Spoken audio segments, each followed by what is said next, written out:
You love handful in the afternoon, staves off those cravings, and my third lean belly snack, popcorn. Popcorn is a whole grain, and get this, 1 cup, 20 calories.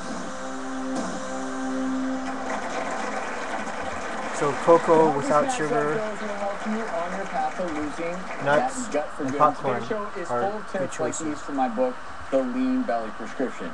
We obviously know that overeating, a lack of exercise, it plays a role when it comes to weight gain. But as this mom knows, sometimes there's more to the story. I'm a stressed out mom. I have 5-year-old triplets, and they are a handful. It's emails and phone calls nonstop. When you find out what time, I'm completely stressed 24/7 when I wake up in the morning. I also travel with my job. When you walk in the door, I don't even get a chance to put my stuff down before the kids are crawling all over me. Mommy, sit down. If I get a few minutes on the couch, I usually end up falling asleep. Looking at myself in the mirror, it's not pleasant. I am 5'9", and last time I weighed myself, I was 201. I am self-conscious of my arms, my stomach, and my back fat. It's gotten out of control. I feel it all over. Dr. Travis, could the stress in my life be the reason I can't seem to get rid of my belly? Obviously, Christy is under a ton of stress, like so many of you watching. We sent her to a pharmacist who's using a cutting-edge saliva test to help gain some insight about whether or not her stress could be affecting her weight. Hi, Christy, Dr. Gonzalez. So what brings you in today? Right now, I'm really depressed about my weight. I'm just really exhausted, tired, I'm busy, stressed out. There's actually a test, a saliva hormone test kit that will measure cortisol levels in a patient's body. When patients potentially have high cortisol levels, there's a few symptoms that they can experience. The very first one is typically central weight gain. The second symptom can be inability to lose some of that weight. So that's why it's so important to use a test kit like this to measure those levels so that we can identify the problem. Would you like to take a sample right now? You want to test again a half hour before dinner, and then also 1/2 hour before bedtime, and then tomorrow morning a half hour after you wake up. Please welcome Christy and pharmacist Mark Gonzalez to the show. So, Christy, I'm going to ask you, are you feeling stressed out right now? I definitely am. What is stressing you out as we speak? As we speak, I'm thinking of all the emails, all the voicemails I'm going to have on my phone. Just work-wise, I know my phone's blowing up. I'm happy it's not on me right now. We sent you for this test because it can help give you an indication if your cortisol levels are too high or you're too stressed, right, Mark? Exactly. I mean, this test is really easy to use. Basically, what a patient has to do is just collect 4 saliva samples throughout the day. And we did this test just to see where your cortisol levels were at, to see if you are elevated at certain times in the day. And what did we find, Mark? When we looked at your morning and your noon sample, we found that your levels were high normal. They were a little bit higher than they should be. But when we reached that dinner level, right when you're coming home from work and being a mom and dealing with the kids and dealing with all the things that you've dealt with at work that day, we found that your level in the evening was 50% higher than what we would expect it to be. And when you have those high levels of cortisol, what that's going to do is that's going to cause you to retain some of that visceral fat. It's going to make weight difficult to lose, and you're going to find that you're going to crave sugar. You're going to crave caffeine to help you with all the fatigue that you're having. So what are things you can do at home? Take breaks throughout the day. Even if it's just 2 to 3 times a day, 10-minute walks. Even just looking outside, taking a brief moment to look outside. And breaking that cycle of stress is probably one of the most essential things you can do. And you can do it no matter where you're at. And I'm going to have everyone do it right now. Deep breathing. Even if it's just for 10 seconds. So I want everyone to take 3 nice, long, deep, slow breaths, including you.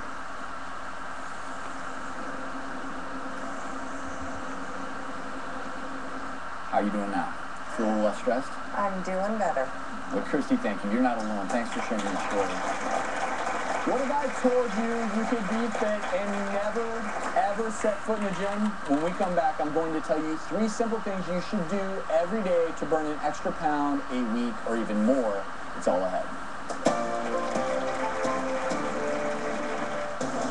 Closed captioning provided by... Breaks and deep breathing throughout the day can help reduce cortisol levels. That's the title for this song by Paul Beckman, Paul Ambo song.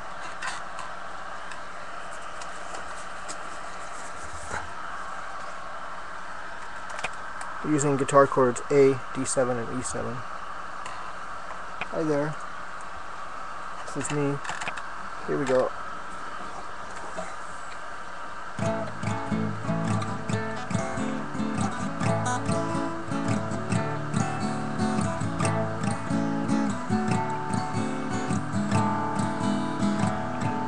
Breaks, take a break. Breaks, take a break. Breaks and deep breathing throughout the day can help reduce cortisol levels now. A deep breathing and breaks, yeah. A deep breathing and a 10-minute walk. A deep breathing and a 10-minute jog. Well, they can certainly help if you do it every day. Taking a break here and there, yeah. Every day, well, that could be your real job, yeah. Well, you might have an apparent job for earning cash and money and putting dinner on the table, but one of your real jobs is your health. Long term, take a break and deep breathe as often as you can, if you please. It'll help you, it'll help you reduce the cortisol levels in your body now, in your body. Wouldn't you agree now? Agree now. Take a break, take a break. Well, do some deep breathing every once in a while, and you'll find it's your style. Deep breathing and breaks every day. Reduce those cortisol levels. Reduce those cortisol levels. Reduce those cortisol levels.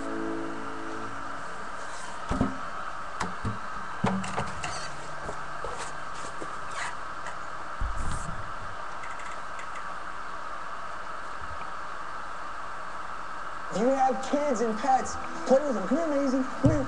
Play around with them, because just playing around, running with your dogs and your kids can burn 200 to 300 calories every hour. Today's show is all about your belly, but if I told you that you never need to set foot in a gym to get fit, you could actually burn an extra 200 to 600 calories a day without a formal workout, would you all believe me? Yeah. So again, I'm not knocking the gym. If you enjoy it, go. But if you hate it, do something that's really neat.